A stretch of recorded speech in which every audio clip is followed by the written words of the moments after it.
संस्था निदेश education and research foundation, lion cage और Lions club of Madhopur Vadodara की ओर से आपका हार्दिक स्वागत करता हूं।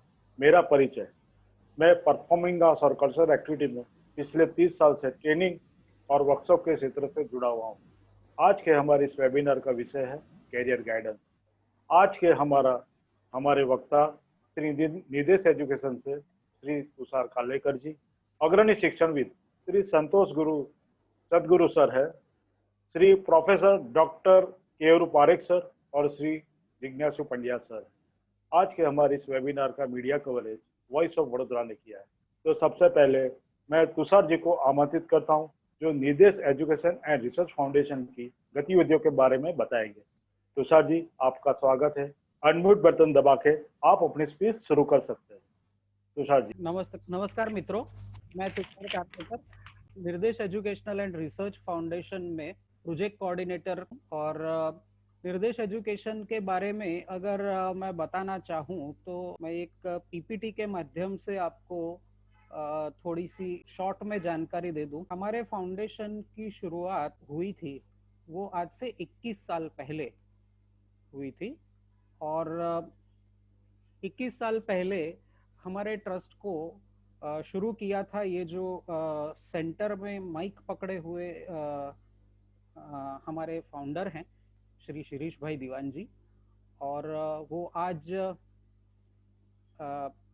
85 इयर्स के हैं, प्रैक्टिसिंग कॉस्ट अकाउंटेंट है, और आज की डेट में भी वो 10 से 12 घंटे काम करते हैं, जो हमारे लिए एक लिविंग इंस्पिरेशन है। सर ने हमारे फाउंडेशन यानी ट्रस्ट की शुरुआत की थी उनके खुद के एज के 60 इयर्स में। नॉर्मली जब लोग 60 साल के होते हैं तो रिटायरमेंट की सोचते हैं। इन्होंने ये शुरुआत की फाउंडेशन की, क्योंकि उन्हें जिस फील्ड में जाना था उस फील्ड में उनके फैमिली ने सपोर्ट किया, और उनका जो इंटरेस्ट था कॉस्ट अकाउंटिंग, तो उसमें उन्हें पढ़ने मिला, काम करने मिला। और विश्व में हार्डली 20% परसेंटेज लोग ऐसे होते हैं जो जिस फील्ड में पढ़ते हैं उसी में काम करते हैं। तो अब मैं मेरी ही बात करूं तो मैं खुद सिविल इंजीनियर हूं, ट्रेनिंग एंड एचआर में एमबीए हूं, लेकिन अभी एजुकेशन फील्ड में काउंसलिंग कर रहा हूं एजुकेशन का, लेकिन जो इंजीनियरिंग पढ़ा था वो मैं अभी नहीं काम कर रहा हूं। तो सर का आज उसी फील्ड में काम कर रहे हैं, इसीलिए 85 इयर्स की एज में भी वही जोश है।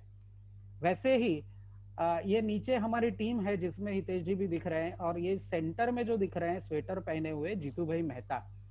तो ये हमारी बुक, हमने ये जो 2 निर्देशिका दिख रहा है, ये हम बुक पब्लिश करते हैं, जो 10th 12th ग्रेजुएशन के बाद क्या क्या पढ़ा जा सकता है, वो सारे कोर्सेज की डिटेल इसमें हम लोग देते हैं। ये भी हमने करीब करीब 20 साल से, हमने यानी जीतू भाई ने इसकी शुरुआत की थी। हर साल इसको अपग्रेड करते हैं, जैसे जैसे नए कॉलेजेस आते हैं या नए कोर्सेस आते हैं। तो वो भी अभी 80 साल के हैं। और ये दोनों हमारे जो आधार स्तंभ हैं फाउंडेशन के, ये हमें बहुत ही प्रेरणा देते हैं। इवन कोविड के टाइम में भी उन्होंने इस वेबिनार प्रवृत्ति को जिंदा रखने में या शुरू करने में और इसको चलाने में बहुत सपोर्ट किया। अब ये निर्देशिका की बात करें तो निर्देशिका जब से शुरू किया उसके बाद हमने स्कूल्स में, कॉलेजेस में इसको प्रचार प्रसार के लिए लेके गए। तो स्कूल और कॉलेजेस के मैनेजमेंट ने हमें ये रिक्वेस्ट की कि आप खुद ही क्यों नहीं इसका आप एक्सप्लेनेशन करते। तो फिर हमने करियर सेमिनार्स की शुरुआत की स्कूलों में, कॉलेजेस में जाके। और ये जो आपको फोटो दिख रहे हैं यहाँ पे गुजराती निर्देशिका के बाजू में या इधर इंग्लिश के बाजू में या नीचे भी, तो ये स्कूल, कॉलेज और के स्टूडेंट्स हैं जहाँ पे हम लोग जाते थे। और पूरा प्रेजेंटेशन देते थे कि आपको 10th के बाद 12th के बाद क्या पढ़ना चाहिए। सो उसके बाद करीब करीब हमने 1500 सेमिनार किए। और जैसे कि हमारा ट्रस्ट है, नॉन प्रॉफिट ऑर्गेनाइजेशन है, तो ये सारे के सारे हमने सेमिनार्स फ्री ऑफ, यानी ऐसा इंटरेक्शन होता था वन वे। तो इसको टू वे करने के लिए 2019 में हमने ये जो नीचे टेंट वाला सीन दिख रहा है, ये आज के हमारे स्पीकर हैं केयूर सर, उनकी कॉमर्स कॉलेज के प्रांगण का ही ये चित्र है, फोटो है। और वहाँ पे हमने ये करियर सेमिनार किया था, करियर फेयर किया था, जिसमें अलग अलग यूनिवर्सिटीज कॉलेजेस के एक्सपर्ट्स आए थे और स्टूडेंट्स ने बहुत बढ़ चढ़ के इसमें पार्टिसिपेट किया था। अच्छा इसका रिस्पांस था, तो ये शुरू किया था 2019 में। करीब करीब हमने 10 से 12 करियर फेयर किए, जिसमें पिछले 6 महीने में 6 से 7 करियर फेयर किए, बहुत सक्सेसफुल रहे। लेकिन इस साल में हमारा और 25 से 30 फेयर करने का आशय था, लेकिन कोविड की वजह से हम लोग नहीं कर पाए, इसलिए हम लोग ये वेबिनार कर रहे हैं। अब आज का सब्जेक्ट पे आते हैं। तो आज के सब्जेक्ट में हम लोग बात करेंगे career selection, career planning, career guidance. तो करियर सिलेक्शन का एक प्रोसेस होता है जिसमें सबसे पहले खुद को जानना होता है, खुद के interest, skill, inborn talents, nurtured talents, personality, potential, attitude, aptitude वगैरह। इसको अगर हम खुद एज अ स्टूडेंट खुद को जान ले तो हम काफी सारी चीजें खुद के बारे में तैयारी भी कर सकते हैं। इसको हम स्वॉट एनालिसिस भी कह सकते हैं। तो इसके करने के लिए, कोई भी काम करना है तो उसके लिए एक टूल या सिस्टम चाहिए। तो हमने ये टूल्स डेवलप किए, psychometric test, aptitude test, inborn fingerprint analysis. तो ये 3-4 तरह के टूल्स हमने डेवलप करवाए ताकि हमारे स्टूडेंट्स अपने आप को अच्छी तरह से जान सकें। इवन ये स्टूडेंट्स के लिए नहीं है, पेरेंट्स के लिए भी है, टीचर्स के लिए भी है, तो उनके भी ये टेस्ट हो सकते हैं। इवन मैनेजमेंट अगर स्कूल या कॉलेज के अगर करवाना चाहे खुद के स्टाफ के लिए, टीचिंग या नॉन टीचिंग स्टाफ के लिए, तो भी ये हमने डिजाइन करवाए हैं, तो ये हो सकता है। अब हमने खुद को जान लिया, बाद में कहाँ जाना है। अगर मेरे पास कोई एक व्हीकल है, उस व्हीकल को मैंने जान लिया कि उसकी कैपेसिटी कितनी है, एवरेज कितनी है, पावर कितना है उसमें, लेकिन अगर डेस्टिनेशन मुझे पता नहीं होगा, कहाँ जाना है, ध्येय, गोल, तो ये व्हीकल वहां तक पहुंच नहीं सकेगा। तो इसके लिए स्टूडेंट्स को अपने गोल सेट करने जरूरी है, short term goal, mid term goal, long term goal. हाँ, ये गोल आपके स्मार्ट होने चाहिए। स्मार्ट का मतलब क्या है? स्पेसिफिक यानी सटीक, मेजरेबल यानी मुझे पता होना चाहिए कि 1 महीने के बाद या 6 महीने के बाद या 1 साल के बाद या 6 साल के बाद मैं कहाँ पर पहुंचा हूं, मेरे गोल के कितने करीब पहुंचा हूं। अटेनेबल होने चाहिए। ऐसा नहीं है कि अभी बीच में मैं टीवी पे देख रहा था, तो एक आ रहा था कि भाई सरपंच, हाँ विवेक बिंद्रा जी के प्रोग्राम में देख रहा था कि सरपंच अगर प्राइम मिनिस्टर का सपना देखे तो ये इमीडिएट पॉसिबल नहीं है, उसको धीरे धीरे जाना पड़ेगा। तो हमारे गोल भी अटेनेबल होने चाहिए कि मुझे 10th के बाद डायरेक्ट पीएचडी तो नहीं कर सकता मैं, तो वो स्टेप बाय स्टेप कैसे होगा, तो वो मेरे गोल अटेनेबल होने चाहिए। तो सबसे पहले मेरे शॉर्ट टर्म गोल, अगले 6 महीने में या साल में क्या करना है मुझे, ये मुझे पता होना चाहिए। ठीक है। उसके बाद रियलिस्टिक यानी वास्तववादी होने चाहिए गोल, और टाइमली, आज का काम मुझे आज ही करना है। ठीक है। तो ये गोल सेटिंग हो गया। उसके बाद मुझे डिसाइड करना है कि मुझे कहाँ जाना है। अगर मैं 10th में हूँ या 12th में हूँ, तो मुझे 10th के बाद 11th में क्या क्या स्ट्रीम सिलेक्शन होना चाहिए। तो हमारे जो टेस्ट है, ये टेस्ट सारे जब भी हम करते हैं तो उसके रिपोर्ट में ये हम सपोर्ट करते हैं, उसमें ये स्ट्रीम सिलेक्शन भी हम देते हैं। तो आज की डेट में हमारी एग्जिस्टिंग सिस्टम के हिसाब से साइंस, कॉमर्स और आर्ट्स है, लेकिन आने वाली नई एजुकेशन सिस्टम में ह्यूमैनिटीज, वोकेशनल, प्रोफेशनल ये स्कूल लेवल से ही आ जाएंगे। तो उसके बारे में भी हमने तैयारी कर ली है। तो ये सिलेक्शन हो गया। उसके बाद अब आपके पास रिपोर्ट्स भी हैं, आपकी खुद के गोल भी है, तो मुझे कहाँ से शुरू करना चाहिए ताकि मेरा ब्रेन और मेरा बैकग्राउंड मींस फैमिली बैकग्राउंड या फाइनेंशियल बैकग्राउंड ये सारी चीजें मुझे सपोर्ट कर सके। तो उसके लिए मुझे कहाँ से पढ़ाई शुरू करनी चाहिए 10th के बाद या 12th के बाद? तो सर्टिफिकेट यानी आईटीआई कोर्सेज होते हैं, डिप्लोमा होता है, ग्रेजुएशन होता है, पोस्ट ग्रेजुएशन डिप्लोमा होता है, प्रोफेशनल, मास्टर, डॉक्टरेट, रिसर्च, कहाँ तक मुझे पहुंचना है। ये जब मैं गोल सेटिंग करता हूँ तब डिसाइड कर लेता हूँ फिर मुझे कहाँ से शुरू करना है। उसके बारे में आप हमें कांटेक्ट कर सकते हैं, हम काउंसलिंग में ये चीजें बताते हैं। अब जब आपने शुरू किया आपका एजुकेशन, तो उस एजुकेशन में आपको साथ साथ में कॉलेज एजुकेशन आपने जब शुरू किया तो साथ साथ में आपको अपनी स्किल भी डेवलप करनी चाहिए, soft skill, communication skill, behavioural skills, interview techniques, general etiquette, discipline, time and stress management. ये आजकल बहुत ही चर्चित विषय है, टाइम एंड स्ट्रेस मैनेजमेंट। तो इसके बारे में भी हम लोग सपोर्ट करते हैं। तो ये जब सारी चीजें एक साथ हो जाती है तो आपका जो ध्येय है, आपका करियर अचीवमेंट, जहां पे भी आपको जाना है, जॉब करना है, बिजनेस करना है, एंटरप्रेन्योरशिप यानी खुद का बिजनेस, खुद का कुछ शुरू करना है, या प्रोफेशनल प्रैक्टिस में जाना है, तो ये सारी चीजें स्टेप बाय स्टेप आप इसको कर सकते हो। अब ये करते करते पैसे की जरूरत पड़ती है, ठीक है। मिडिल क्लास लोगों के लिए ये एक प्रश्न होता है, पेरेंट्स के लिए पर्टिकुलरली।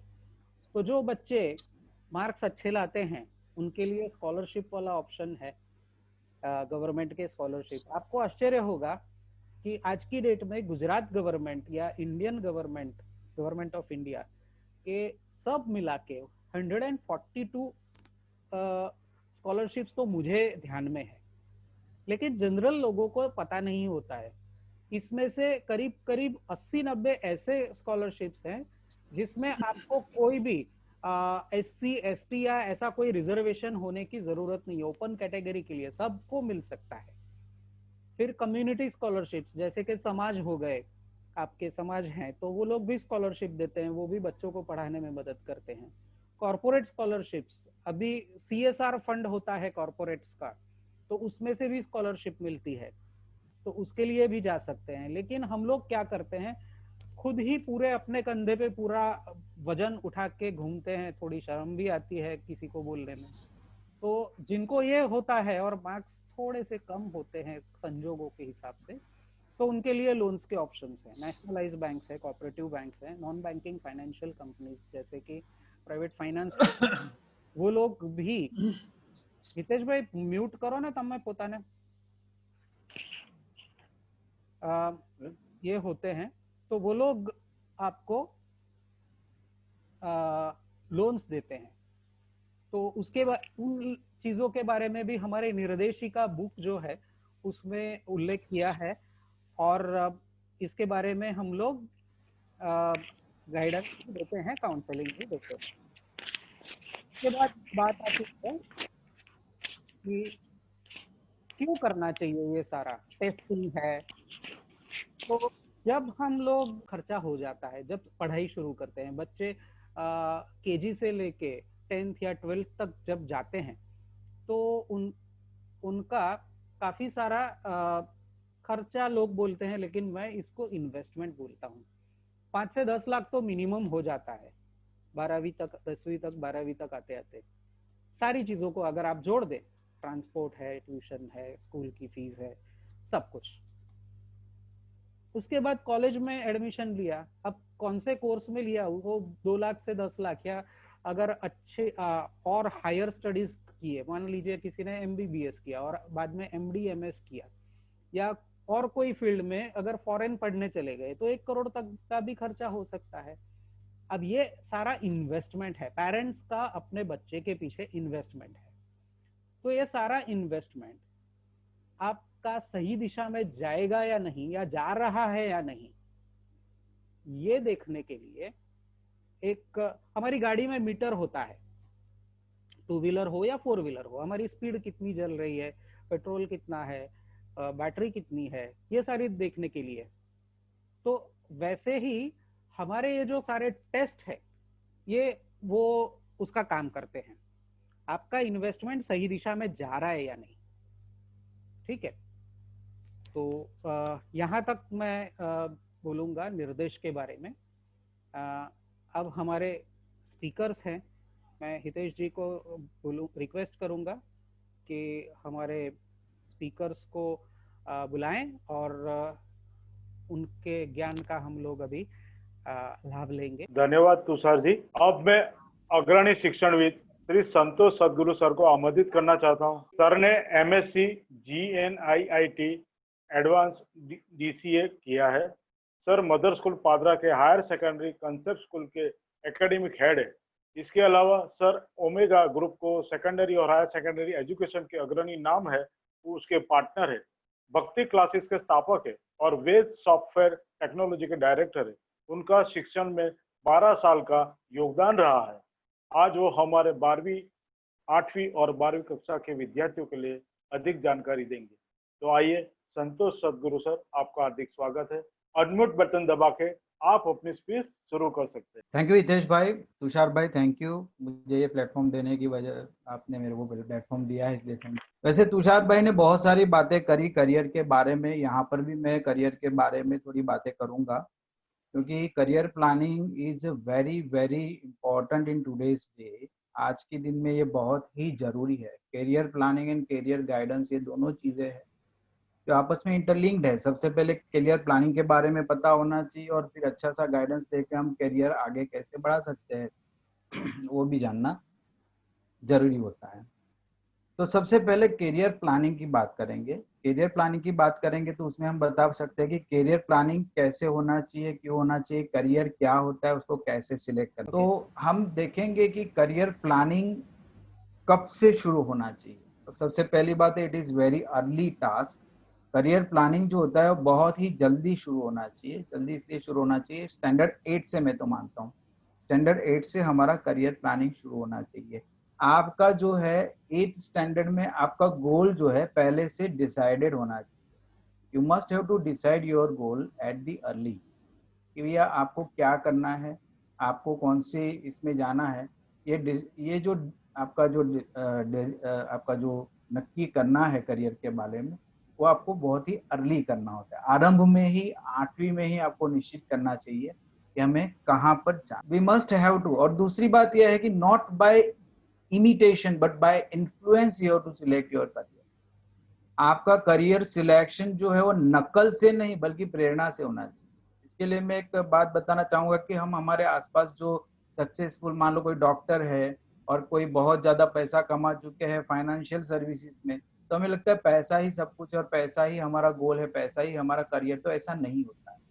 किसी के इमिटेशन से हम करियर सिलेक्ट नहीं कर सकते। हमारा इन्फ्लुएंस, हमारी प्रेरणा क्या है, हमें क्या बनना है, दैट इज वेरी इंपॉर्टेंट। जैसे कि तुषार भाई ने बताया कि हमें ये देखना चाहिए कि हमारा स्किल किसमें है, हमारा इंटरेस्ट लेवल किसमें है, उसको देख के करियर चयन करना होता है। इसके लिए आप अपने पेरेंट्स, अपने आजू बाजू, अपने दोस्त, जो अपने रिलेटिव है जिन्होंने हमको बचपन से देखा हुआ, इनको पूछ सकते हैं, उनसे डिस्कस कर सकते हैं कि कौन सा स्किल मेरा ज्यादा इलेबोरेट हो रहा है, और खुद भी एनालाइज कर सकते हैं कि हमारा कौन सा। जैसे कि तुषार भाई ने बताया, उसके लिए कुछ टेस्ट होते हैं जो आप करवाएंगे तो आपको पता चलेगा कि आपका गोल कहाँ पर जाता है, कहाँ पर आपका गोल, आपका एरो बता रहा है कि आप क्या कर सकते हैं। दूसरी बात है कि आपको ऐसा कैरियर सिलेक्ट करना चाहिए जो डिमांडिंग हो, as well as it will be suitable to your interest. आपके इंटरेस्ट के साथ, आपकी अभिरुचि के साथ वो सुसंगत है, वैसा करियर आपको चूज करना चाहिए। इसका महत्व ज्यादा हो, जो अभी डिमांडिंग है, जो अभी चल रहा है, अभी के समय में जिसका डिमांड ज्यादा है, that you have to choose, such career you have to choose.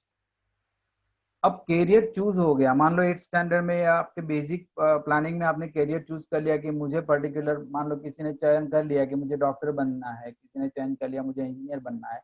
अब हमारा टारगेट एक बार फिक्स हो जाता है, हमारा गोल फिक्स हो जाए, तो फिर हमें पाथवे बनाना होता है, हमें उसका रास्ता बनाना होता है। तो उसका रास्ता बनाने में सबसे पहली चीज क्या होती है, तो सबसे पहली चीज क्या होती है, उसके लिए हमें बेसिक स्किल डेवलप करना पड़ता है, मूलभूत कौशल का विकास। हमारे पास कौन कौन सी बेसिक स्किल होनी चाहिए जिसका यूज करते हुए हम हमारे करियर में अच्छा अचीवमेंट ले सकते हैं।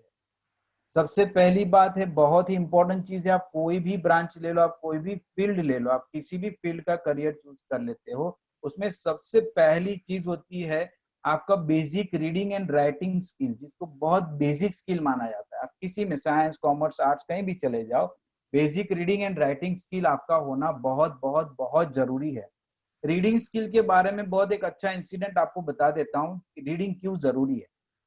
एक बहुत बड़ा बड़ा टेस्ट था, मैनेजमेंट ट्रेनिंग्स लेने थे, और उस टेस्ट में बताया गया था 150 से 200 कैंडिडेट वहां पर थे, और वो बताया गया था कि जो टेस्ट जल्दी खत्म कर लेगा उसको ये जॉब या ये ट्रेनिंग में ले लिया जाएगा। और सबको टेस्ट पेपर डिस्ट्रीब्यूट कर दिए।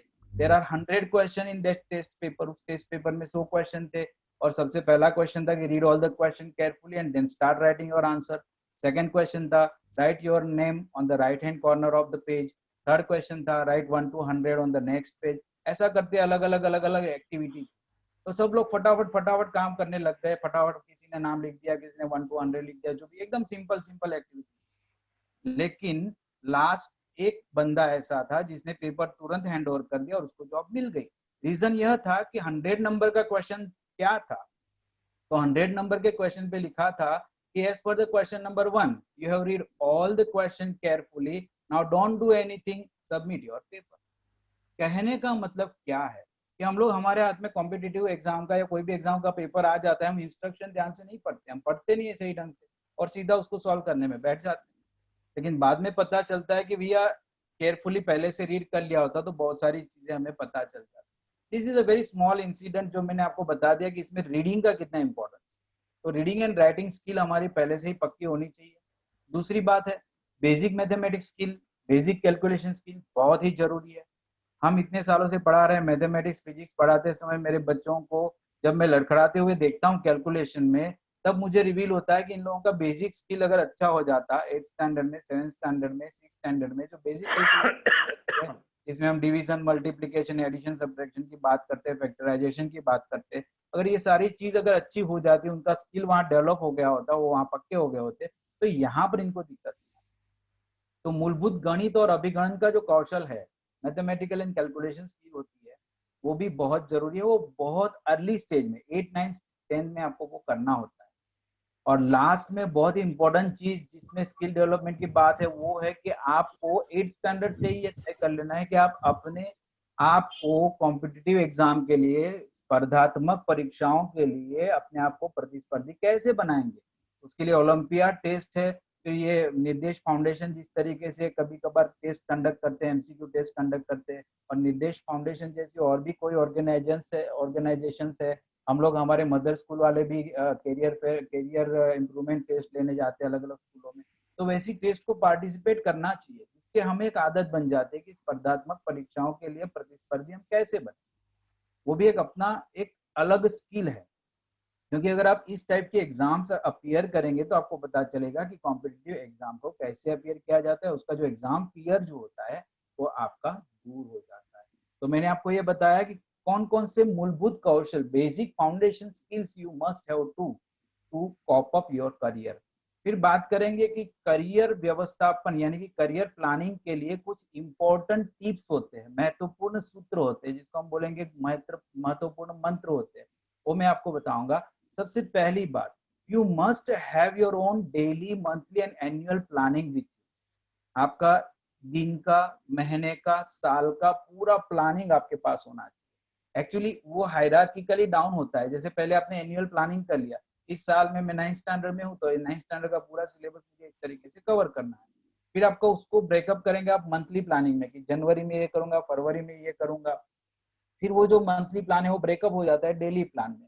इस तरीके से आपको आपके पास आपका daily, monthly and annual plan ready होना चाहिए। और वो एक स्किल है, वो आपको अपने आप डेवलप करना होता है। कोई प्रोफेशनल जो होते हैं, जैसे कि हम लोग हमारे कोचिंग में, हमारी स्कूल में हम बच्चों को इंसिस्ट करते हैं और उनको इन्फॉर्मेशन भी देते हैं कि इस तरीके से आप अपना प्लानिंग बना सकते हैं। दूसरा, आपको आपके पास आपका एक आइडियल टाइम टेबल होना चाहिए according to your daily work schedule. किसी का मॉर्निंग स्कूल होता है, किसी का आफ्टरनून स्कूल होता है, कोई किसी का कोचिंग का टाइम कुछ होता है, लेकिन इन सबको कॉप अप हो जाए इस तरीके का एक आइडियल टाइम टेबल आपके पास होना चाहिए। और ये टाइम टेबल को आपको स्ट्रिक्टली फॉलो करना है, सख्ती से अनुपालन करना बहुत जरूरी है। स्ट्रिक्टली फॉलो करना बहुत जरूरी है। लोग टाइम टेबल तो बना लेते लेकिन उसको फॉलो ही नहीं करते, उसके टाइमिंग छूट जाते। तो ये नहीं होना, this should not happen. Time table आपको बनाना है, एक आदर्श टाइम टेबल आप बनाओ, एक आइडियल टाइम टेबल बनाओ, उस टाइम टेबल को स्टिक अप करके रखो। उस टाइम टेबल को बैलेंस्ड किस तरीके से बनाना है कि एक प्रॉपर टाइम आपको रिलैक्सेशन के लिए भी आपके पास होना चाहिए। तो ये करियर प्लानिंग के लिए कुछ टिप्स होते हैं। एक लास्ट और वेरी इंपॉर्टेंट टिप्स जो छूट जाती है, जो करियर प्लानिंग, जो लोग बच्चे करियर बनाने में बैठे हैं, जो जेडबलई नीट और एडवांस जेडबलई इसके एग्जाम देने वाले, वो लोग ये चीज को भूल जाते हैं। वो लोग प्रॉपर बैलेंस नहीं रखते डाइट का खाने पीने में ध्यान नहीं रखते हैं, अपनी लाइफ स्पान का, अपने लाइफस्टाइल का ध्यान नहीं रखते, जिससे वो उनके हेल्थ प्रॉब्लम्स शुरू हो जाते हैं। इसलिए proper and balance diet plan भी आपका होना चाहिए आपके पास, लाइफस्टाइल प्लान भी होना चाहिए। ये सारी चीजें भी आपको ऑब्जर्व करनी है, ये सारी चीजें भी आपको ध्यान से काम, आपको ध्यान रखनी है।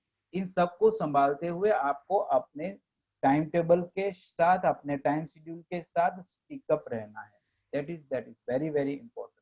तो ये सारी बातें हैं। अब ये सब पता होने के बाद, मतलब हमारा गोल तय हो गया, उस गोल को तय होने के बाद हमारा करियर क्या बनाना है वो तय हो गया, उसके लिए टाइम टेबल बना दिया हमने, हमारा प्लानिंग बना दिया।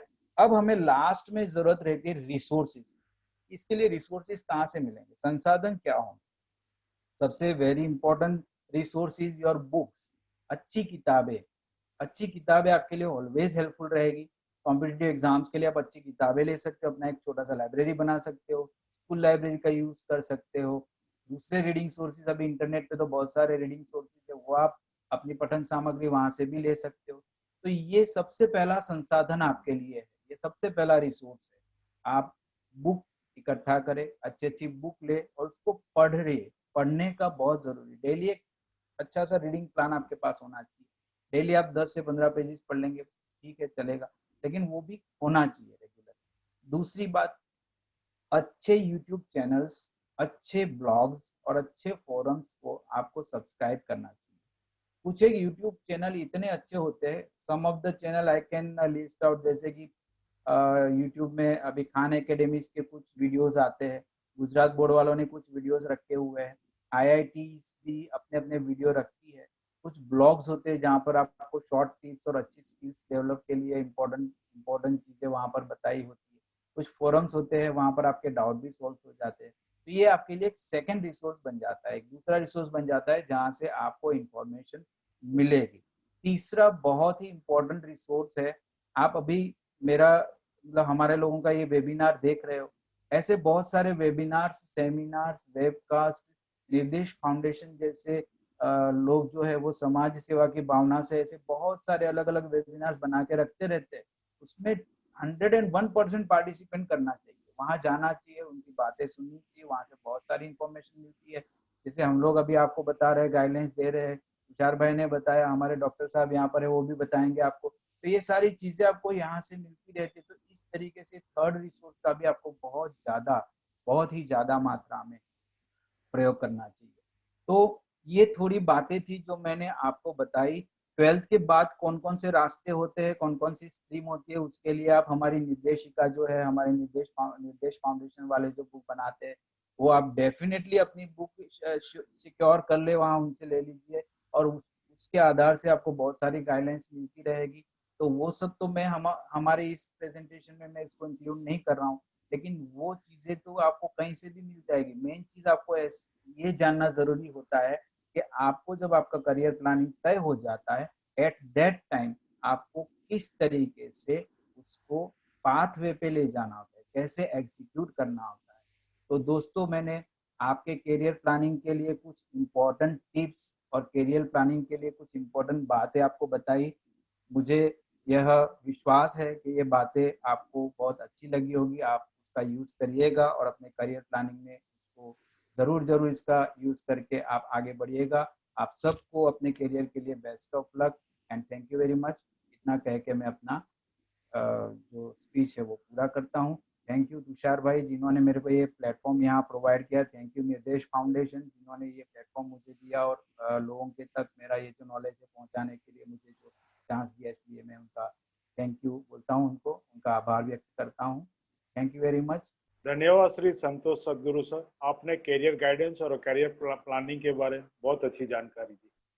अब मैं श्री प्रोफेसर डॉक्टर केरू पारेख सर को आमंत्रित करना चाहता हूँ। श्री प्रोफेसर डॉक्टर केरू पारेख सर ने इंग्लिश लिटरेचर में MA, MPhil, LLB, PhD और डीलिट किया है। आज वो डभोई के श्रीमती SCPF कॉमर्स कॉलेज के प्रिंसिपल है। सर आज हमें उनकी कॉलेज के विविध अभ्यासक्रमों के बारे में बताएंगे। तो आइए डॉक्टर केरू पारेख सर, आपका स्वागत है।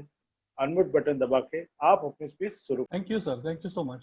Mr. Tushar Karlekar, Business Foundation, Mr. Santosh Sadguru sir, Mr. Jignasu Pandya sir, and Mr. Hitesh Pai Shah, and dear friends. First of all, I would like to shed some light on institutions which are there in my campus and my own institution. I was working as an associate professor in Arts and Commerce College, Kakanpur. I worked for 22 years over there. I recently joined before 3 years on 7th of July 2017 in Srimati SCPF Commerce College, Davoi as the principal. This college is managed by Vadodara Jilla Academy Mandal, Davoi.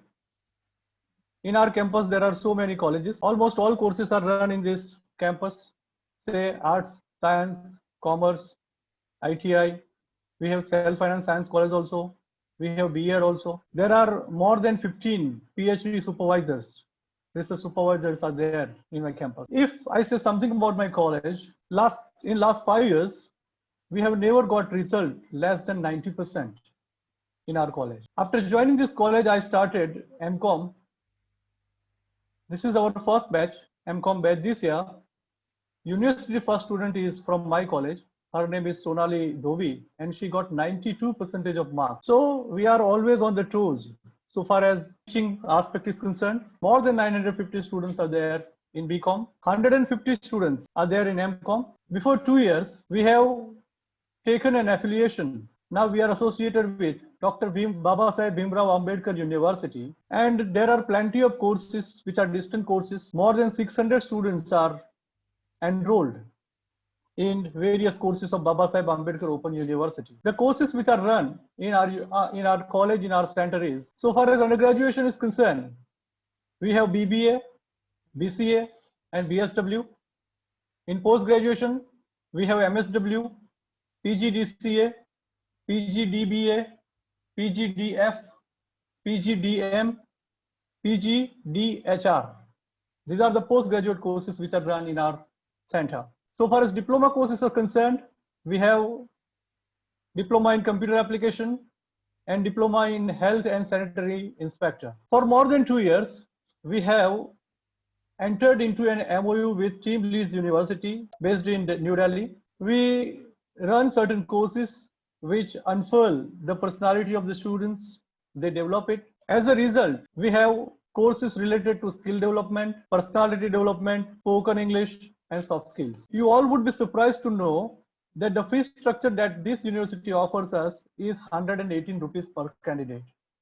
100 rupees registration fee and 18 rupees GST. So with such a meager kind of a fee, we are enrolling students and we are trying to strengthen the national character of our students and the surrounding areas. Recently, just before 2 months, we have entered into another MOU with Tata Institute of Social Sciences, Mumbai. This university is one of the finest or the best universities of India. It is actually founded by the Tata Foundation way back in 1938. After independence, Tata Foundation has handed it over to the central government, and these days it is run by the central government. This university representatives approached me and told me that there is a company which is multinational company, German-based company named Schaeffler, which is established in Savli GIDC, and they are using their CSR fund for the upliftment of people or the students of Baroda district only. They approached me and we have entered with an MOU. Schaeffler is funding the fees. The fee structure is 20,000 per candidate and entire fees is sponsored or funded by Schaeffler. 160 students of my college are enrolled in different courses without paying even a single penny. And the courses which are recently started before 15 days, actual online classes have begun. And if this pandemic is declared complete, perhaps we may go for the physical classes also. The managing director and the CEO both are very enthusiastic about conducting the course very rigorously. And the courses which are going to be, or which are rather running these days, is diploma in entrepreneurship, diploma in banking and finance, diploma in hospitality service management, diploma in digital marketing. These are the 4 courses which are offered by Tata Institute of Social Sciences. I am really happy to declare that before a week, we got an intimation from UGC. UGC has given us approval for 4 degree courses and 2 diploma courses of vocational guidance. It is popularly known as BVOC, Bachelor of Vocational Guidance, and we are going to avail 1 crore rupees grant for our students. So I'm really happy that my efforts are, materialized and the dreams are coming true. It is the grace of God that everything is happening in the most favorable way. The courses which are sanctioned by UGC are rather banking and finance service, Bachelor of Vocational course, that is BVOC, retail management, apparel, fashion and tailoring management, and tourism and hospitality management.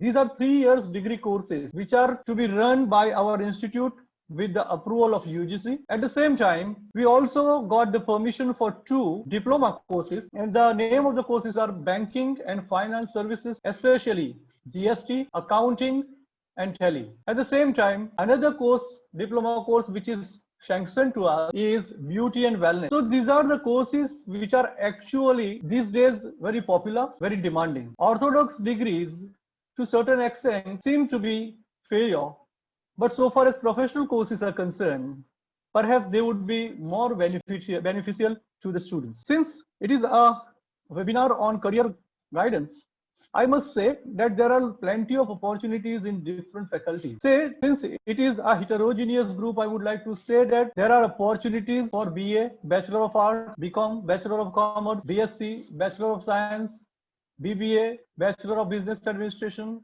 BCA, Bachelor of Computer Application, BSW, Bachelor of Social Welfare, B.Ed, Bachelor of Education, BVOC, Bachelor of Vocational Guidance, and even LLB, Bachelor of Laws. So far as postgraduate courses are concerned, we can have MA, MCom, MSc, MBA, MSW, MCA, LLM, MEd. The commerce graduate can go for CA, CS, ICW, AI, CMS, and so on and so forth. So there are plenty of opportunities for students to learn, students to get the degree, and students to get competent. There are opportunities for GPSC and UPSC exam, for civil services and competitive exams. All these platforms are available, and students are getting good number of marks and getting even handsome salaries also. But I personally feel that there are some inherent qualities which should be shined out, which should be brought out, and they are already there. But the teacher's role is to, bring it out from the student. I just would like to shed some light on the qualities which must be there in the student if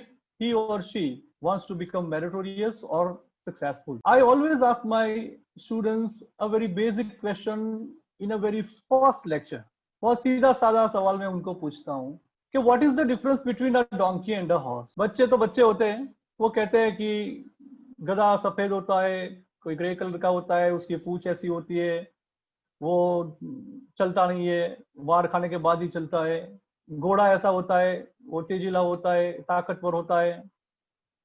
the physical appearance के बारे में they all talk about, but the main difference that I always point out to my students is very serious. I tell them, अगर गधे को कोई काम करने के लिए सौंपा जाए तो वो क्या करता है? उसके बैक पे कोई बड़ी बोरी रखी जाए, and we instruct the donkey, चलो आगे चलो. We will walk for 2, 3, 4 steps, then stops down, फिर कोई मारता है, 3-4 स्टेप्स आगे चलता है, फिर रुकता है, फिर 3-4 स्टेप आगे चलता है, रुकता है. It means that the quality of the donkey is to be marked out here. The quality of donkey is वो उसको जो सौंपा हुआ काम है वो ठीक से नहीं कर रहा. साथ में वो जो बोरी उसके पीछे उसके बैक पे डाली है उसको गिरा भी नहीं देता है. It means that he doesn't do his work properly. At the same time he doesn't deny even to do the work. काम तो करता ही नहीं है, काम करने का मना भी नहीं कर रहा है.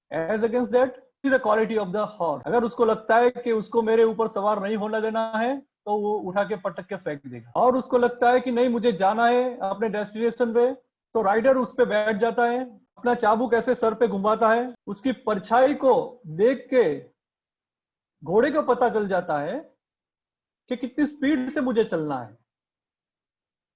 The horse doesn't even require to hit the whip on his body. That means that घोड़ा अपना काम अच्छी तरह से करता भी है, अगर नहीं उसको जचता है तो वो मना भी करता है. बच्चों का ऐसा नहीं है. Students don't do that. Parents बोलते हैं, बड़े भाई बहन बोलते हैं, टीचर्स बोलते हैं, तो वो बैठ जाते हैं. This online teaching is a disastrous. It is proved as disastrous.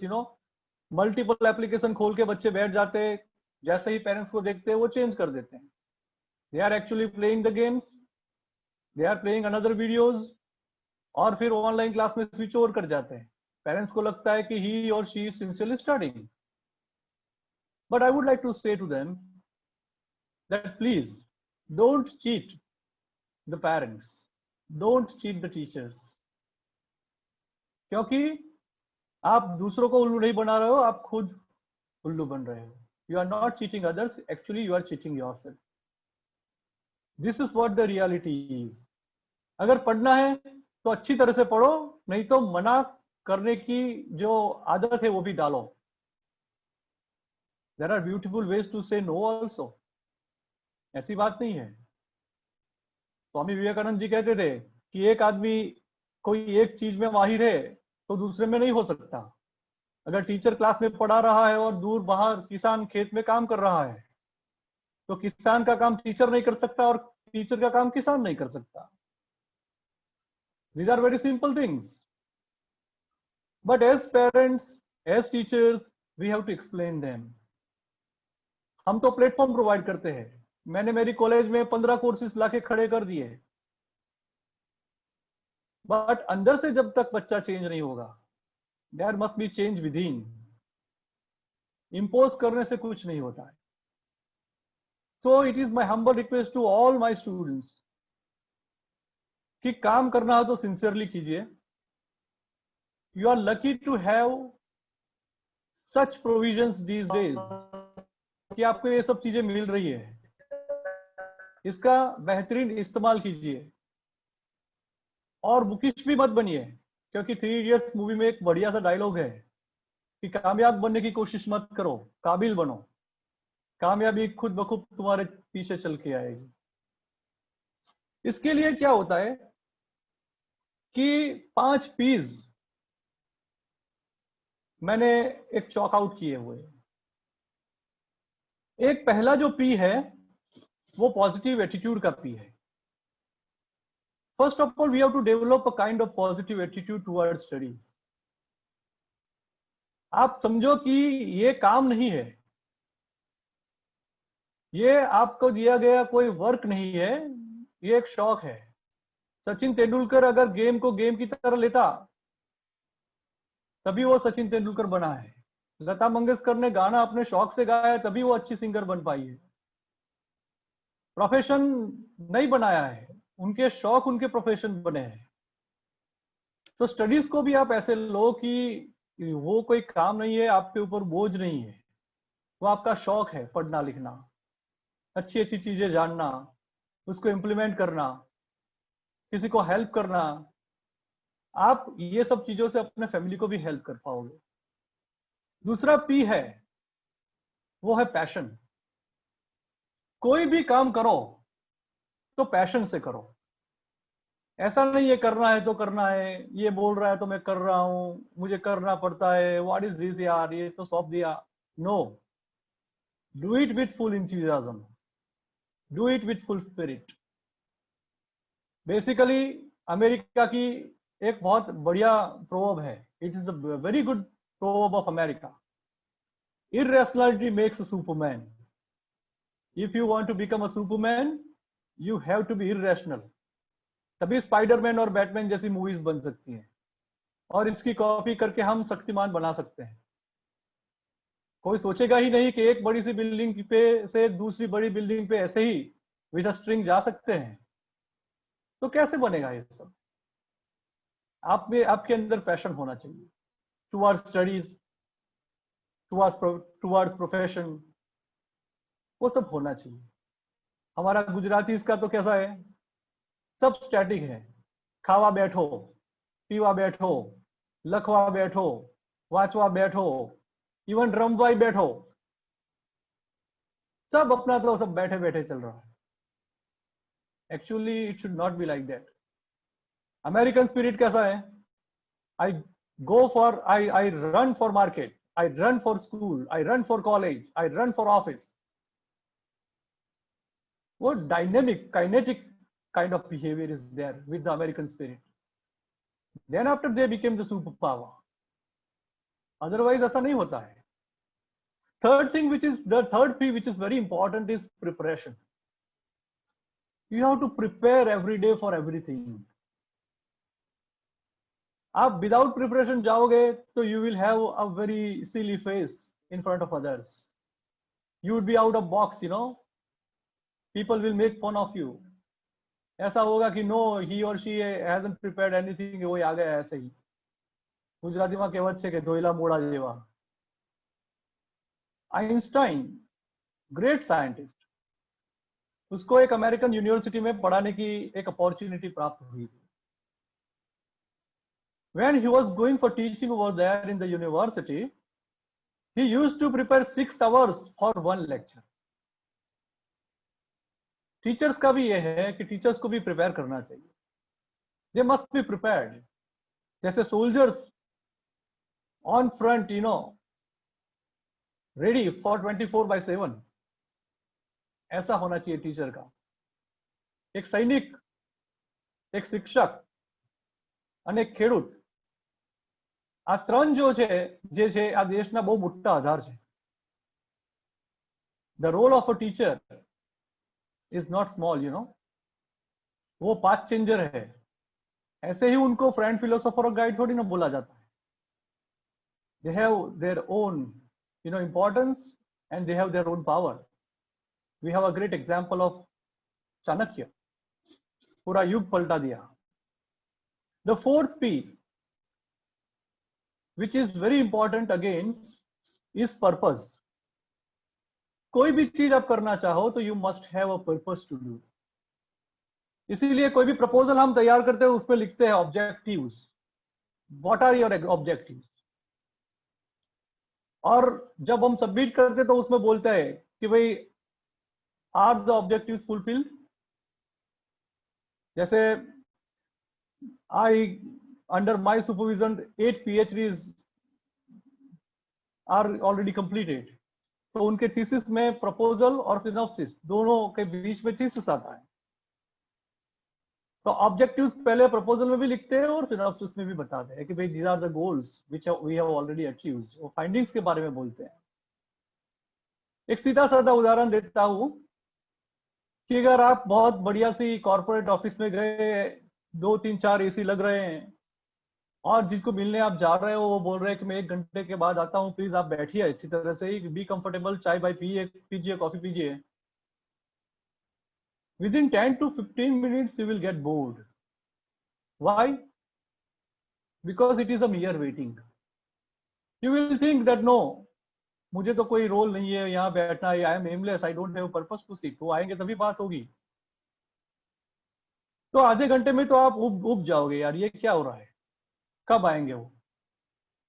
इतना कंफर्ट होने के बावजूद भी you will be, you know, not at ease. Instead of that, आप 2-3 घंटे क्रिकेट खेले हो प्लेग्राउंड पे, समर का टाइम हो, 2-2:30 बज गए हैं, घर जाने के लिए बाइक के पास जाते हैं और पता चलता है चाबी कहीं गुम गई है। इतनी कड़ी धूप में 1 घंटे तक आप पूरे प्लेग्राउंड में चाबी ढूंढोगे, आपको पता भी नहीं चलेगा कितना पसीना हुआ, गर्मी कितनी है, 42 43 चल रही है, क्या है, because you have a purpose over there. Without purpose इतनी गर्मी में कौन घूमेगा? लेकिन आपको पता भी नहीं चलेगा कि which are the things going on. Your mind will not even think for a single moment कि why are you there in a scorching heat like this. तुम 2-3 घंटे के बाद चाबी ढूंढो, ऐसा नहीं होगा। और 5वां पी है जो मैं जो मानता हूं बहुत इंपॉर्टेंट है, वो है प्राइड, PRIDE, आत्मसम्मान जिसको बोलते हैं, वो होना चाहिए। One must have the pride. मैं एरोगेंस की बात नहीं बोल रहा हूं, don't be arrogant but be proud of something. एक छोटा सा उदाहरण देना चाहता हूं कि एक प्रोफेसर था फ्रांस में, गवर्नमेंट की ओर से उनको एक न्योता आया कि we want you to become the president of France. Answer within 48 hours, 48 घंटे में हम आपका जवाब चाहते हैं। प्रोफेसर वॉज डिस्टर्ब कंप्लीटली, क्योंकि यूनिवर्सिटी के बाहर कहीं गए ही नहीं थे। He was baffled, confused, overthought. एक दिन ऐसे ही गुजर गया। दूसरे दिन रात को जब खाना खाने बैठे तो उनकी वाइफ उनको पूछ रही थी कि व्हाट हैपेंड, क्या हो रहा है, why are you so disturb, what is your problem. Normally husbands wives को अंडर एस्टिमेट करते रहते हैं, तो उन्होंने उनकी वाइफ को नहीं बताया था।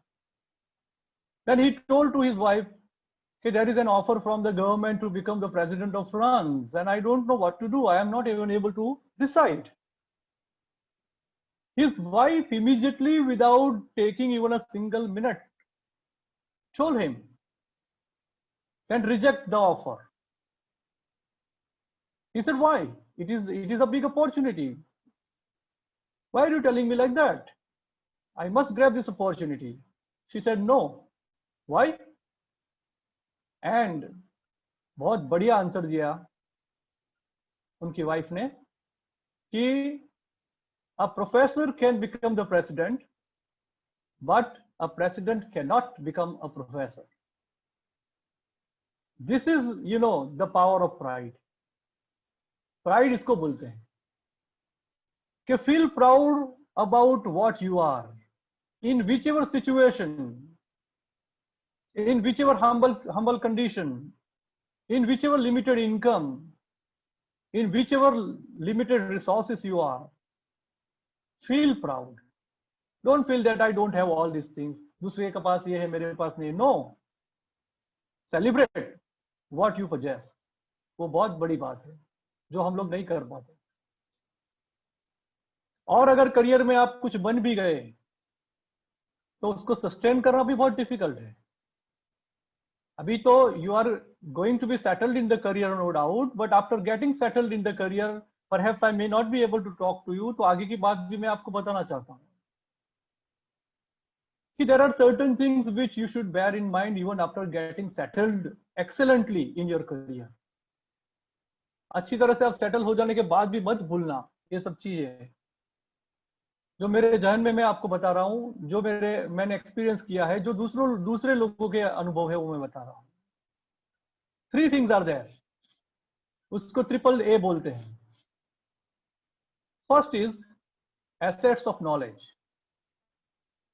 You must have adequate amount of knowledge about your field. If you don't have it, achieve it. क्योंकि जॉब लेने के बाद अगर आपके फील्ड का आपको नॉलेज नहीं है, लोग उठा के बाहर फेंक देंगे। You won't be able to survive unless and until you have the asset of knowledge. Knowledge is very important. That's why it says knowledge is power. But उससे भी आगे एक चीज मैं बोलना चाहूंगा अभी. दूसरा है एटीट्यूड. पीपल से दैट बहुत एटीट्यूड वाला है, बहुत एटीट्यूड वाला है लोग है. Attitude is not a bad thing. Bad attitude is a bad thing. You must have the decorum. You must be able to deal with the people according to the place required. अगर आप manager बन गए हो तो worker के साथ बैठ के टिफिन नहीं खा सकते तो नहीं खा सकते. वो एटीट्यूड होना चाहिए. आपके ऑफिस में एंटर होने के बाद एम्प्लॉयज को फील होना चाहिए कि सर आ गए हैं. वो एटीट्यूड है. वो मैं ऐसा नहीं बोल रहा हूं कि यू मेक देम फील कि मैं तुम्हारा साहब हूं. नो, ऐसा आपका बिहेवियर होना चाहिए कि उनको अपने आप लगे कि मुझे ये करना है. रिस्पेक्ट के बारे में तो ऐसा कहा जाता है कि respect can not be demanded, it can only B commanded. अगर आप रिस्पेक्ट को डिमांड करोगे तो लोग गालियां देंगे. Don't demand respect. Behave in such a way that they have to give you the respect. Command it. तो वो एटीट्यूड वाली बात मैं बोल रहा हूं, गुड एटीट्यूड वाली. और तीसरी चीज है वो है एप्लीकेशन ऑफ नॉलेज.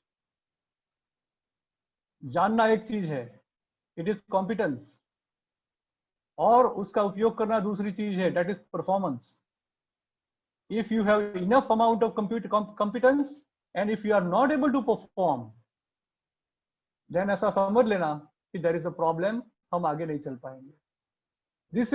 दूसरा ट्रिपल एच के बारे में मैं बोलना चाहता हूं. First is honesty. You have to be honest with the people, you have to be honest with your profession, and you have to be honest with your institution. You have to be honest with your conscience. अपने अंतरात्मा के साथ भी honest रहा कीजिए. Honesty is very important. और दूसरी बात है, second H is hard work. अथाक परिश्रमનો કોઈ વિકલ્પ નથી. That is what is said by Indira Gandhi. Hard work, there is no option. And the third is humility. कभी भी ईगो नहीं आना चाहिए. कितनी भी बड़ी डिग्री ले लो, कितनी भी अच्छी जगह आप पहुंच जाओ, there must be humility in you. अगर आप ऐसा चाहोगे कि मेरे जैसा कोई है नहीं, तो समझ लो there are plenty of people available all around you who are far better than you. ऐसा है ही नहीं कि we are the only people. No.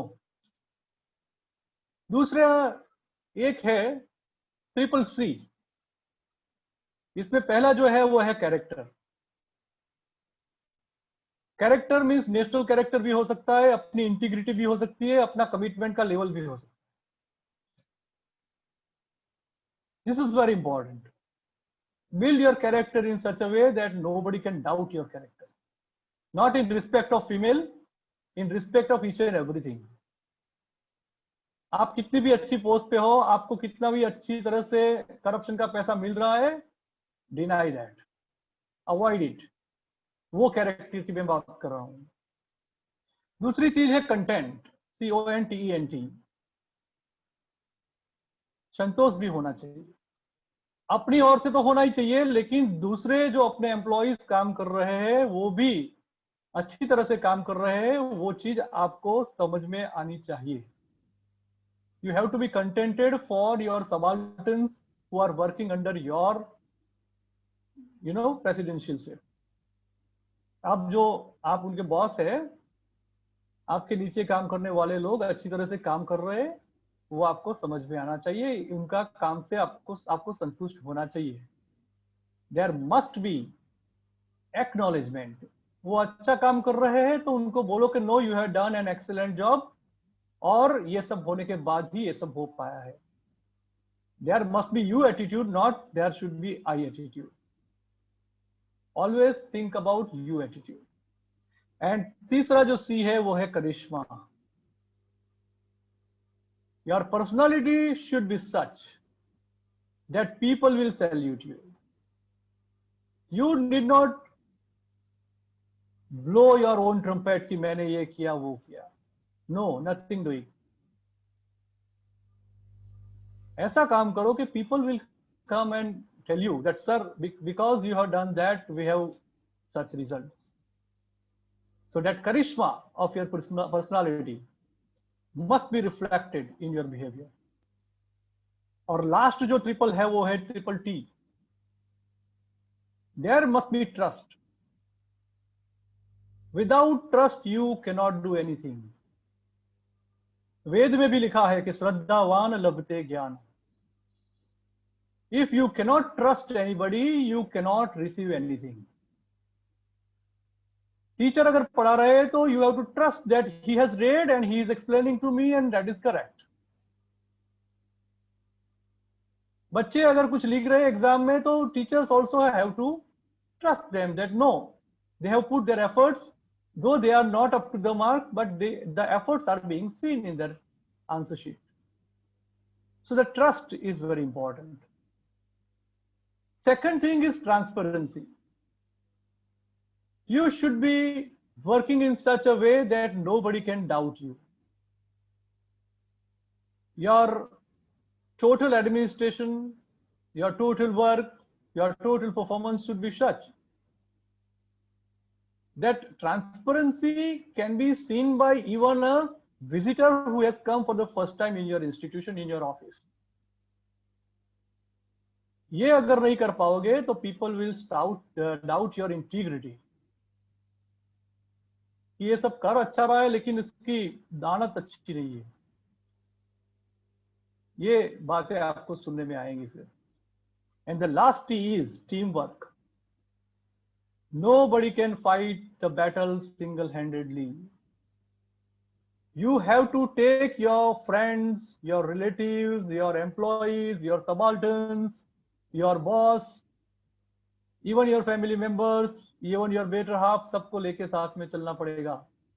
घर में डिस्टर्ब रहोगे तो ऑफिस का काम बिगड़ेगा, ऑफिस पे डिस्टर्ब रहोगे तो घर का काम बिगड़ेगा.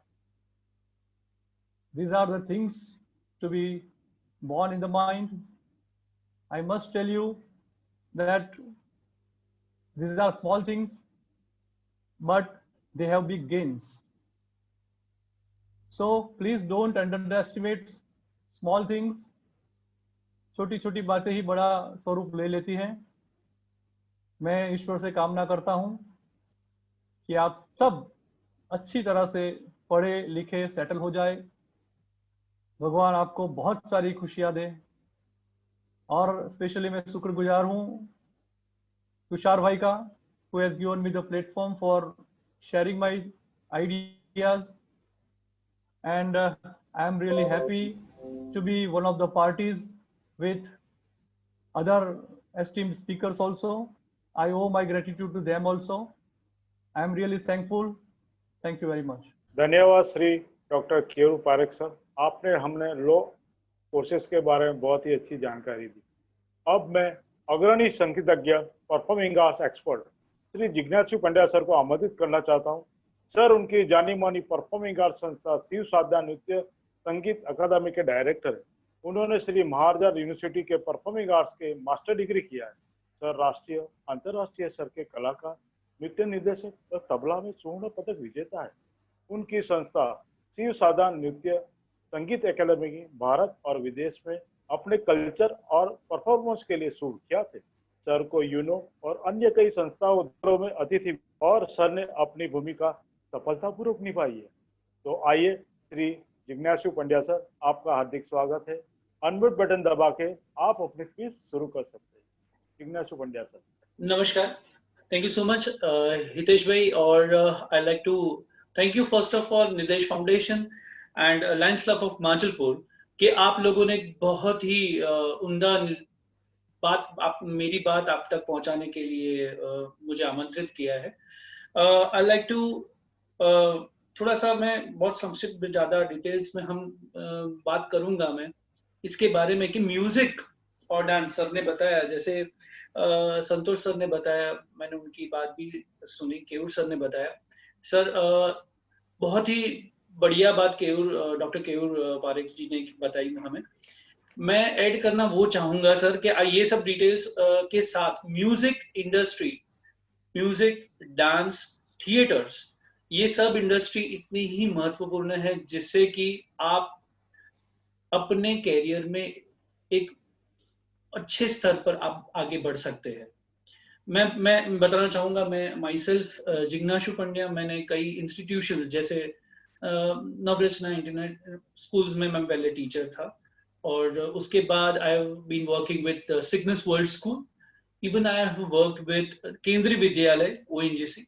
I have worked with many of the schools out of Gujarat, जैसे राइट इंटरनेशनल है, डिवाइन चाइल्ड इंटरनेशनल स्कूल है, उनके साथ काम करके एक ही देखा कि भाई if you have a talent with in, अगर आप में कोई बच्चा जैसे है बचपन में, कि कोई बच्चे ऐसे हैं कि ये जो हम जो बात कर रहे हैं वो कैरियर को लेके बात कर रहे हैं, तो अगर 8th स्टैंडर्ड सर ने बताया था, संतोष सर ने, कि 8th स्टैंडर्ड से आप अपना फिक्स कर दीजिए कि यू हैव टू डिसाइड कि no I want to go in this field only, तो बचपन से मैं एक और आगे जाऊंगा कि माँ बाप के पास, मम्मी पापा के पास एक विजन रहता है कि मेरा बेटा के पास, मेरी बेटी के पास या मेरे बेटे के पास ये स्किल्स है, ऐसी स्किल्स है कि जो यूनिक है, किसी से हटके है, कि वो गाने में, कई बार अगर बच्चों को आप देखते हैं कि वो गाते रहता है, बाथरूम में गाते रहता है, जाते जाते वो कभी टेबल पे ऐसे आवाज करते रहता है, कि कोई किसी को रिदम का पावरफुल सेंस रहता है। कई सिंगर्स ऐसे होते कि अपना काम करते करते गाते रहते हैं, उनको गाने का, उनकी आवाज बहुत अच्छी रहती है। सो दिस इज द एक इंटीमेशन रहता है पेरेंट्स को कि ये बंदे को म्यूजिक और डांस या थिएटर, ये सब में आप इन्वॉल्व कर सके। Everything is see, doctors, engineers है, आप कोई भी टर्मिनोलॉजी ले लीजिए, पर आपने सोनू निगम जी को भी देखा है, आपने लता मंगेशकर जी को भी देखा है, आपने दिलीप कुमार साहब को भी देखा है, आपने कई अच्छे अच्छे उम्दा कलाकार को देखा है, स्क्रीन पे देखते, और वो भी सक्सेसफुली अपनी लाइफ में सेटल्ड, प्रॉपरली प्लान्ड लाइफ जी रहे। आई नीड टू ऐड कि अगर आपके बेटे या बेटी में ऐसा कुछ टैलेंट है कि जो दूसरों से उसको अलग कर रहा है, मैं वापस बोलूंगा, दूसरों से उनको अलग करता है, हटके रखता है, तो that will be the special point. उनको आप ये फील्ड में, अगर म्यूजिक वाली फील्ड में या कोई इंस्ट्रूमेंटल फील्ड में या थिएटर, ऐसे ऐसे इंस्टीट्यूशंस अभी अवेलेबल है हिंदुस्तान में। मैं पहले बात करूंगा बड़ौदा की। बड़ौदा में performing arts is one of the best. Performing arts के साथ साथ मेनी ऑफ द इंस्टीट्यूशंस है कि जो म्यूजिक, डांस और थिएटर्स में बच्चों को प्रिपेयर करते हैं। If I am talking about myself, I am the director of Shiv Sadhana Nritya Sangeet academy. हम बच्चों को म्यूजिक बचपन से, मतलब मेरे यहाँ पे बच्चे 5 साल से एडमिशन लेते हैं, 5 इयर्स से, पर वो ऐसे बच्चे कि जो अभी right now at this situation अपनी शॉर्ट फिल्म में म्यूजिक दे रहे हैं, अपने एक बैकग्राउंड स्कोरिंग कर रहा है। जो मेरा ही स्टूडेंट है, रिथमिस्ट है, वो किसी और कॉलेज के साथ कॉलेज में काम कर रहा है, सीख रहा है, और उसके साथ वो अपने कॉलेज के लिए एंथम बना रहा है। कॉलेज का एंथम म्यूजिक वो दे रहा है, मतलब म्यूजिक की फील्ड में वो बचपन से है, तो वो धीरे धीरे ग्रेजुअली वो उसका टैलेंट को देख के वो ये फील्ड में बहुत अच्छा कर सकता है। मैं बात बताऊंगा कि अगर कई स्टूडेंट्स ऐसे हैं कि जो ये फील्ड को बहुत बारीकाई से देखते हैं, जैसे म्यूजिक की फील्ड है, या कोई इंस्ट्रूमेंट बजाना, या कोई डायलॉग डिलीवरी करना, या कोई एक्टिंग करना, ये सब स्किल्स उनको विद इन होती है। ऐसा जरूरी नहीं है कि मम्मी पापा ये फील्ड में है तो ही हम ये फील्ड में जाए, नो, ऐसा कोई जरूरत नहीं है। कई लोग ऐसे हैं कि मम्मी पापा मॉर्निंग 9 to 6 की जॉब करते हैं, बट उनका बेटा बहुत अच्छी कविता लिखता है, उनका बेटा बहुत अच्छा गाता है, उनका बेटा बहुत अच्छा म्यूजिक देता है, और वो वैसे बच्चे भी सक्सेसफुल फील्ड में जाते हैं और अपना काम अच्छा करते हैं। We have a scope of, अगर कोई म्यूजिक में गया है तो क्या it is not only just entertainment, क्या क्या फायदा होगा म्यूजिक और डांस या फील्ड में जाने से। आप कोई भी एक्टर एक्ट्रेस को देख लो, कि एक सक्सेसफुल एक्टर को देखेंगे कि उनके पास म्यूजिक का बेस होता है, डांस का बेस होता है, थिएटर का बेस होता है, तो वो एक अच्छे लेवल पे वो पहुंच सकते हैं। वो उनके ये सब क्लब करने के बाद वो वहां पे पहुंचे। एक्टर को डांस नहीं आता है, नॉट पॉसिबल। एक्टर को म्यूजिक नहीं आता है, नॉट पॉसिबल। ये सब कुछ आता है। बोलना नहीं आता है, नहीं, बोलना भी आता है। एक्टिंग नहीं आती है, तो एक्टिंग ऐसी चीज है जिसमें आपको डांस, म्यूजिक, अपनी बॉडी लैंग्वेज सबकी जरूरत पड़ेगी।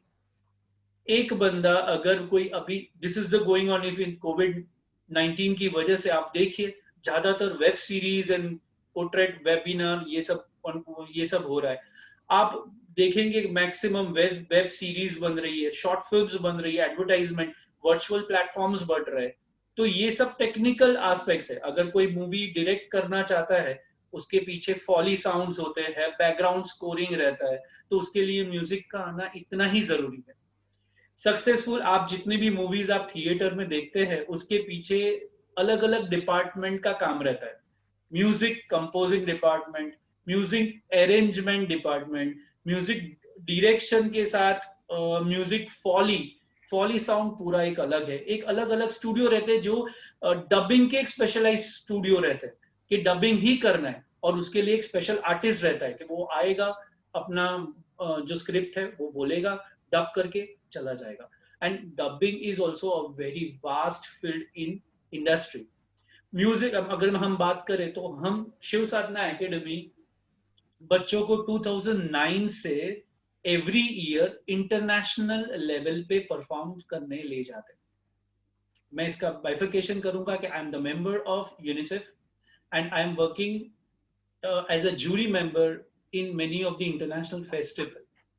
तो हम बच्चों को यहाँ से ट्रेन करते हैं, उनको प्रिपरेशन करवाते हैं। प्रिपेयर करने के बाद म्यूजिक डांस, मतलब जो म्यूजिक में रेडी है तो वो म्यूजिक करेंगे, जो डांस में रेडी है वो डांस का पास रेडी करेंगे। We take them for an international exposure cultural exchange program in many of the European countries. Many even in Egypt we have participated. बच्चे अब हमारी एकेडमी में बचपन से ट्रेन होते हैं। हमें पता चल जाता है हाँ कि एक साल में इतना इसका पोटेंशियल है, ये आगे बढ़ के ये म्यूजिक में बहुत आगे जाएगा, ये बोलने में बहुत आगे जाएगा, अरे यार इसका स्पीच बहुत पावरफुल है, इसका रिदम सेंस बहुत पावरफुल है। ऐसे बच्चों को निकाल के हमें पता चलता है कि ये कुछ ना कुछ अपनी जिंदगी में म्यूजिक, डांस, थिएटर से लेके कुछ करेंगे। वही बच्चों को आगे एक्सप्लोजर ले जाने के लिए recently we have before lockdown we have participated in global village. Dubai का बहुत ही बढ़िया सा एक अट्रैक्शन सेंटर है ग्लोबल विलेज, और हमारे एकेडमी के बच्चों ने वहां पे एक प्रेजेंटेशन, फोक प्रेजेंटेशन वहां पे दिया। It was like the people of वहां पे जो पीपल आए थे ग्लोबल विलेज विजिट करने, उन्होंने छोटे छोटे बच्चे जो परफॉर्म कर रहे हैं उनको देख के they were like shocked, oh my god, this ये लेवल है, ये अचीवमेंट है उनका, और उससे उनका एक स्टेज परफॉर्मेंस से उनका अचीवमेंट जो मिलता है उससे उनका एक बढ़ता है, मोटिवेशन होता है कि हाँ हमने यहाँ पे परफॉर्म किया, हमने यहाँ पे परफॉर्म किया। धीरे धीरे वो बंदा अपने लाइन में, अपने म्यूजिक की लाइन में या थिएटर लाइन में थोड़ा एडवांस रेडी होता है। After getting a basic knowledge here we can send them to a very appropriate Mumbai centres जिसमें अलग अलग थिएटर्स के कोर्सेज चलते हैं। जैसे साउंड इंजीनियरिंग है, म्यूजिक वाला बंदा साउंड इंजीनियरिंग में जाए, थिएटर वाला बंदा many of the institution, Anupam Kher institution है मुंबई में, दमन सूद साउंड एंड इंजीनियरिंग कोर्सेज चल रहा है। जैसे शिव साधना से बेसिक नॉलेज लिया और आगे जाके वो और एक्सप्लोर करे अपने आप को। सी कोई भी बच्चा एक टैलेंट लेके निकलता है, उनके अंदर विद इन एक टैलेंट, बस उसको बाहर निकालने की जरूरत पड़ती है मेरे हिसाब से। इंस्टीट्यूशन में अगर आपका बेटा या आपकी बेटी, अगर आप जो जितने भी व्यूअर्स है, अगर आप देखते हैं कि वो एक स्पेशल स्किल्स से एक इक्विप्ड है, उनके पास एक टैलेंट है, स्पेशल टैलेंट है आपके बेटे या बेटी में, तो मैं 8th स्टैंडर्ड नहीं बल्कि बचपन से मैं पेरेंट्स को बोलना चाहूंगा कि वो ज्वाइन कराए ऐसी कोई स्किल्स। क्योंकि देखिए पढ़ाई है, ये टाइम पढ़ाई तो डेफिनेटली है, एक डॉक्टर, एक इंजीनियर के साथ साथ एक म्यूजिशियन भी एक सक्सेसफुल लाइफ जी रहा है, और ये इसके प्रमाण आप देख सकते हैं, ऑनलाइन अवेलेबल है। कोई भी कार्य क्षेत्र में आपको मेहनत की जरूरत तो पड़ेगी, पर एक इन्फ्लुएंस, केयूर सर ने बात किया था, मैंने ये सुना कि एक इन्फ्लुएंस, संतोष जी ने भी बताया था कि एक इन्फ्लुएंस, अगर आप इन्फ्लुएंस लेते हैं कि आप किसी का मुझे इनके जैसा बनना है, मुझे इनके जैसा एक माइंड में वो है कि हाँ मुझे ये करना है, ये मेरी स्किल है, और पापा मम्मी भेज ना बेटा तू इंजीनियरिंग कर, हाउ इट इज पॉसिबल?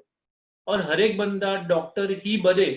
अगर केवट सर डॉक्टर है तो मतलब डॉक्टर का लाइफ जीने के लिए वो इंसान का माइंड, डॉक्टर की पढ़ाई करने के लिए वो इंसान का माइंड, उसका थिंकिंग, उसका बॉडी लैंग्वेज डॉक्टर के हिसाब से होना चाहिए, तब जाके वो डॉक्टर का जो एजुकेशन लेना है उसको वो पचा पाएगा। कई लोग देखते हैं कि बहुत सक्सेसफुल मेंबर्स है, लाइफ में बहुत सक्सेसफुल है, पर उनके बेटे सक्सेसफुल नहीं रहते। इसका रीजन एक है कि उनका एक जो पीछे का हिडन टैलेंट है, उनका जो रियल पोटेंशियल है वो पेरेंट्स पहचान नहीं पाते। कई लोग ड्राइंग अच्छा करते हैं, just let them go with. अब की लाइफ ऐसी, अभी की जो लाइफ ऐसी है कि आप एजुकेशन के साथ उनको एक्स्ट्रा करिकुलर एक्टिविटी में आप डालेंगे तो बच्चा अलग से निखर के बाहर आएगा। एजुकेशन के साथ एक्स्ट्रा करिकुलर एक्टिविटीज, अगर कल उठ के एजुकेशन में वो शायद कुछ बैलेंस डाउन करता है तो ये उसकी स्किल्स उसकी लाइफ को आगे जंप कराने में, लॉकडाउन के बाद कितने सारे बिजनेस को कट लग गई है, ये सब जानते हैं। मैं खुद बोलूंगा कि अगर कोई ऐसी कोई स्किल्स है तो कई सारे जो अपने टेक्निकल काम के साथ साथ दूसरा एक अपना टैलेंट को भी आगे जाके उसमें बेटर स्किल्स बना सकते हैं। एक बात ऐड करूंगा कि जब भी हम बच्चों को रेडी करते हैं तब उनकी एक पोटेंशियल को गेस हम जज करते हैं कि हाँ ये एक अच्छा म्यूजिशियन है, ये अच्छा ड्रमर है। म्यूजिक लाइन सीमित नहीं है कि गाना, नहीं, गाना only is not a music. Music line में बहुत सारे अलग अलग कैरियर है। Music is meant for instrumental. कोई गिटार अच्छा बजाता है तो बोलेंगे हाँ चलो एक मूवी है उसके पीछे बेस गिटार देना है, आप बेस गिटार के लिए रेडी, तो वैसे आर्टिस्ट है। कीबोर्डिस्ट है, पियानो प्लेयर है, अच्छा उसमें भी बाइफिकेशन है, इंडियन म्यूजिक है, वेस्टर्न म्यूजिक है, उसमें भी बाइफिकेशन ऐसे कि वेस्टर्न म्यूजिक में आप टेक्निकल रिकॉर्डिंग स्किल्स लेते हैं या you are a live performer. अगर आप में पोटेंशियल है, स्टेज पे जाके आप हजारों लाखों ऑडियंस के सामने खड़े होके आप ऑडियंस को चेयर करवा सकते हैं, तो यू आर समथिंग। जैसे हमारे हितेश सर है, वो खड़े होके परफॉर्मेंस देते, मतलब उनको देखना ही पड़ता है, मतलब public will be like this watching them. वो पावर अगर आपके बेटे में या बेटी में है तो व्हाई टू स्टॉप देम, उनको ट्रेन कीजिए, वो ही फील्ड में डालिए जिसमें वो हाँ बात ऐसी हो गई कि भाई वो धीरे धीरे स्लो गोइंग प्रोसेस है। तो अगर बचपन से आपने फिक्स कर दिया कि भाई हाँ ये टैलेंट है, उसको थोड़ा सा प्रॉपरली उसको ट्रेनिंग देते जाए, कल उठ के एजुकेशन में कुछ प्लस माइनस हुआ तो ये चीज बहुत आगे बढ़ सकती है और बहुत आगे ये बंदा इसमें ही आगे जा सकता है, you never know. So I personally request कि अगर ये कैरियर करने के लिए अगर हम ये प्लेटफॉर्म है तो मैं बच्चों को या जितने भी व्यूअर्स है उनको मैं बताना चाहूंगा कि we have one more profession, जो है म्यूजिक, जो है डांस, जो है थिएटर प्रोडक्शंस, उसमें भी सब बहुत सारे फील्ड्स ओपन होते हैं and that is very important. अगर आप में आपके बेटे में या बेटी में कुछ ऐसा है स्पार्क कि जो डॉक्टर, हर बच्चा डॉक्टर बन जाए, हर बच्चा इंजीनियर बन जाए, तो बाकी सब स्किल्स में कम हो जाएंगे, आर्टिस्ट या म्यूजिशियन। तो मैं ऐसा चाहता हूं कि अगर आपके बेटे में, कोई जरूरत नहीं कि डॉक्टर ही बने तो ही वो सक्सेसफुल है, नेवर, इंजीनियर बने तो ही वो सक्सेसफुल है, बट अगर कोई स्पेशल स्किल आप नोटिस करते हैं आपके बेटे में तो आप म्यूजिक या आर्ट या any of your performing arts you can join, उनको आप ज्वाइन करवा सकते हैं। That will be very beneficial to the parents as well as the child. मैं ये बोल के मैं स्टॉप करूंगा। Over to Tushar sir. Hello hello hello, unmute. अभी मैं धन्यवाद श्री जिज्ञासु पंड्या सर का करता हूं कि जिन्हें परफॉर्मेंस के बारे में, परफॉर्मिंग आर्ट्स के बारे में बहुत अच्छी जानकारी दी।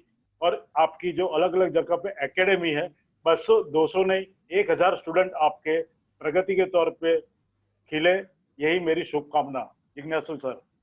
आमीन आमीन। अभी आप सभी श्रोता इस हमारे इस वेबिनार में पधारे और शांति से सुना, इसके लिए मैं हितेश शाह आप सबका धन्यवाद करता हूँ। हमारा अगला वेबिनार तारीख 13 सितंबर 2020 को दोपहर 3 बजे होगा, जिसमें हम नए वक्ताओं के साथ मिलेंगे और अगले वेबिनार का भी यहाँ मैं आमंत्रण देता हूँ। अब मैं तुषार जी को फ्री इंस्टेंट परसेंटेज के बारे में ज्यादा जानकारी देने और उसके बाद वोट ऑफ थैंक्स के लिए आमंत्रित करता हूँ। तुषार जी।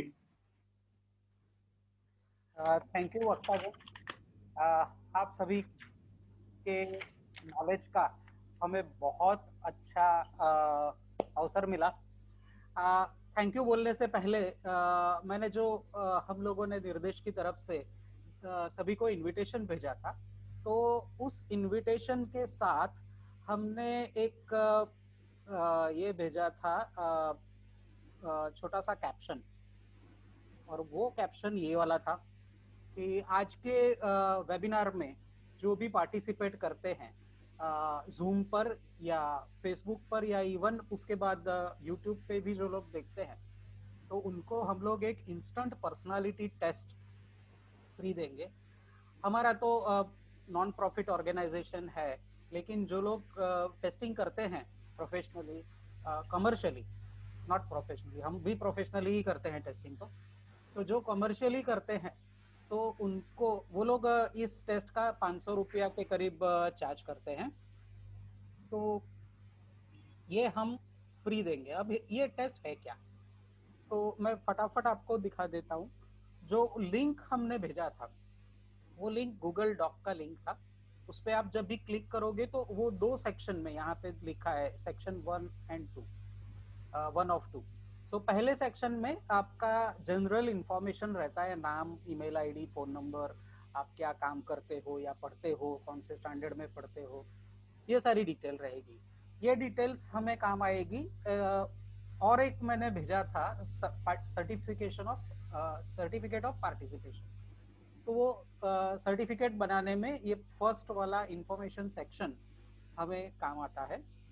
उसके बाद सेकंड सेक्शन में क्वेश्चन आंसर्स है, क्वेश्चंस है, 40 क्वेश्चंस है एमसीक्यू, और वो 40 क्वेश्चंस के सिर्फ 4-5 ऑप्शन रहते हैं। उस पर आपको जस्ट क्लिक ही करना है। जैसे कि उसमें पहला सवाल है, मुझे अथॉरिटी पसंद है, मैंने सत्ता गमे छे। अच्छा, इस क्वेश्चन आंसर को हम लोगों ने 3 लैंग्वेजेस में एक साथ दिया हुआ है, तो वो भी क्वेश्चन नहीं रहेगा कि सर सिर्फ इंग्लिश में है, सर हिंदी में है। हमने हिंदी इंग्लिश के साथ गुजराती भी दे दिया है, तो सभी अर्बन रूरल सब लोगों को बहुत आसानी रहेगी। और फटाफट ये क्वेश्चन के आंसर आप क्लिक कर सकते हो, 5 मिनट से ज़्यादा नहीं लगेंगे। इसके आधार पर हम आपकी पर्सनालिटी को एनालाइज करके आपको एक रिजल्ट भेज सकते हैं। तो नॉर्मली ये जो पर्सनालिटी होती है वो 4 प्रकार की पर्सनालिटी होती है। उसको हमने 4 बर्ड के साथ, पक्षियों के साथ कोरिलेट किया है। जैसे कि पहली पर्सनालिटी टाइप है ईगल। ये लोग चैलेंजिंग टास्क लेना पसंद करते हैं। हेड अगर किसी चीज को करना है तो वो हेड कर सकते हैं। कंट्रोल रखना अपने हाथ में बहुत पसंद होता है। दूसरे हैं पिकअप, तो वो आर्टिस्टिक टाइप के लोग होते हैं। तो अगर आज के हमारे वक्ता हैं तो केयूर सर की पर्सनालिटी अगर देखने जाए तो ईगल की पर्सनालिटी है, संतोष सर की पर्सनालिटी ईगल की पर्सनालिटी है, लेकिन हमारे पंड्या सर हैं शिव साधना वाले, वो पिकॉक पर्सनालिटी वाले आर्टिस्ट हैं। ठीक है। और एक है डव, जो ग्रुप में रहते हैं, फॉलो करते हैं और हार्डवर्क बहुत करते हैं। और ओल है, वो हार्ड मॉनिटरिंग करते हैं, एक्यूरेसी उनको पसंद है, ऑडिट में अच्छा काम कर सकते हैं। तो ये हर एक पर्सनालिटी के हमने स्पॉट बनाए हैं और वो आपको भेजेंगे। उसके स्ट्रॉन्ग एरियाज कौन से हैं, वीक एरियाज कौन से हैं, ग्रे एरियाज कौन से हैं, और उसके लिए रेमेडीज क्या क्या हो सकती है। तो 1 पेज में आपके आंसर के आधार पर आपकी पर्सनालिटी इसमें आ जाएगी। सो 4-6 दिन लगते हैं हमें पूरा असेसमेंट करके, क्योंकि काफ़ी संख्या में हमें ये पार्टिसिपेशंस आते हैं, तो पूरा करके सर्टिफिकेट बना के आपको हम इलेक्ट्रॉनिक ही भेजते हैं। अच्छा, किसी किसी को सिर्फ एक पर्सनालिटी नहीं आती है, 2 या 3 भी आ सकती है, ये डिपेंड करता है आपके आंसर्स के ऊपर। तो उसके बारे में अगर आपको डिटेल में जानना है तो आप हमें कांटेक्ट कर सकते हैं। ये तो एक छोटा सा टेस्ट है, जैसे अभी पंड्या सर ने बताया कि 4-5 साल से तो हमारे पास ऐसे टेस्टिंग टूल है जो 1.5 साल से या 1 साल से भी व्यक्ति को कहाँ आगे जाना है उसके लिए उसके फिंगरप्रिंट्स के ऊपर से हम लोग बता सकते हैं। और जैसे सर ने बताया कि अलग अलग फील्ड है, जैसे केयूर सर ने बताया कि कॉमर्स में भी काफी सारे हैं, तो उन सारे फील्ड्स में जाने के लिए व्यक्ति की इनहेरेंट क्वालिटी, इनबॉर्न टैलेंट जो है वो उसे कहाँ अगर गया तो उसका 100% 200% आउटपुट वो दे सकता है और लाइफ को एंजॉय कर सकता है। क्योंकि मजा आना वो ज्यादा जरूरी है पैसे कमाने से। सो पैसा भी जरूरी है, लेकिन पैसा कमाएगा और मजा आएगा तो दोनों अगर साथ में होंगे तो और मजा आएगा। सो ये सारे हमारे जो टूल्स हैं वो काम आ सकते हैं। So thank you very much. शुरुआत में थैंक यू की हितेश सर से ही करूंगा। Hitesh sir, thank you very much. आप तो हमारे टीम के मेंबर हो, लेकिन आपने पूरा सेशन जो है वो बहुत अच्छी तरीके से एंकर किया। फिर संतोष सदगुरु सर, मैं आपका भी धन्यवाद करना चाहूँगा कि आपने हमारे स्टूडेंट्स, पेरेंट्स और टीचर्स, इवन काफ़ी सारे टीचर्स भी यहाँ पे जुड़ते हैं, तो उनको भी आपने बहुत अच्छी इनपुट्स दिए। Doctor Keyur Parekh sir, thank you. And specially thanks to commerce college Dabhoi management, जिन्होंने हमें एक लॉकडाउन के पहले भी मौका दिया था। एक नहीं, काफ़ी सारे मौके दिए थे जहाँ पे हमने उनके स्टूडेंट्स को 1-to-1 भी इंटरेक्ट किया था। तो हमारा तो काफ़ी संबंध है। वैसे ही संतोष सर की स्कूल में भी, मदर स्कूल में हमने पैर किया था। उसके अलावा उनके स्टूडेंट्स से इंटरेक्शन किया था, एक सेमिनार भी किया था। सो आगे भी हमें सबको अंदर से इतनी इच्छा है कि कब ये लॉकडाउन खुले। अनलॉक तो है ही, लेकिन अभी टोटल सब शुरू हो जाए और छोटे बच्चों की किलकारियों से लेके बड़े बच्चों की धमाल मस्ती हम एंजॉय कर सके और बच्चों को फिजिकल पर्सनल एजुकेशन मिले। जिग्नेशु Pandya sir, thank you very much. Shiv Sadhana academy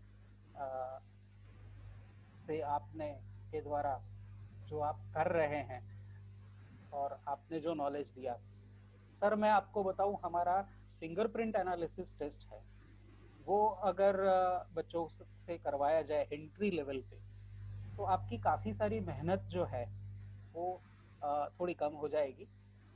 मैं मेरा मार्केटिंग नहीं कर रहा हूँ, लेकिन ये एक अच्छा जरिया है, टूल है। इवन संतोष सर ने, हम लोगों ने वहाँ पे जब पैर किया था तो हम लोगों ने इसका भी एक इंस्टेंट टेस्ट करवाया था और बच्चों ने बहुत इंटरेस्ट से खुद को जानने की, क्योंकि हर एक, अब ज्योतिष के पास जाएंगे तो सब ऐसा हाथ खड़ा कर देते हैं कि भाई मेरा भविष्य देखो, लेकिन हमारे जितने भी टेस्ट है वो भविष्य नहीं दिखाते हैं, प्रिडिक्शन नहीं करते हैं, आपके अंदर क्या पड़ा है वो दिखाते हैं। So thank you very much all the esteemed speakers. हमारे मीडिया पार्टनर है वॉइस ऑफ वडोदरा, उनका भी मैं धन्यवाद करना चाहता हूँ। और सबसे बड़ा धन्यवाद मेरे श्रोतागण जो आज बड़ी संख्या में पधारे। फेसबुक शायद लाइव नहीं हो पाया है किसी कारण से, टेक्निकल कारण से, लेकिन ये पूरा सेशन आपको हमारी यूट्यूब चैनल निर्देश एजुकेशन पे रिकॉर्डेड एडिटेड मिल जाएगा। सो चिंता ना करें। So thank you everybody, thank you very much, have a wonderful time, safe, healthy, and happy time. Please have a happy weekend. Thank you very much. Good night.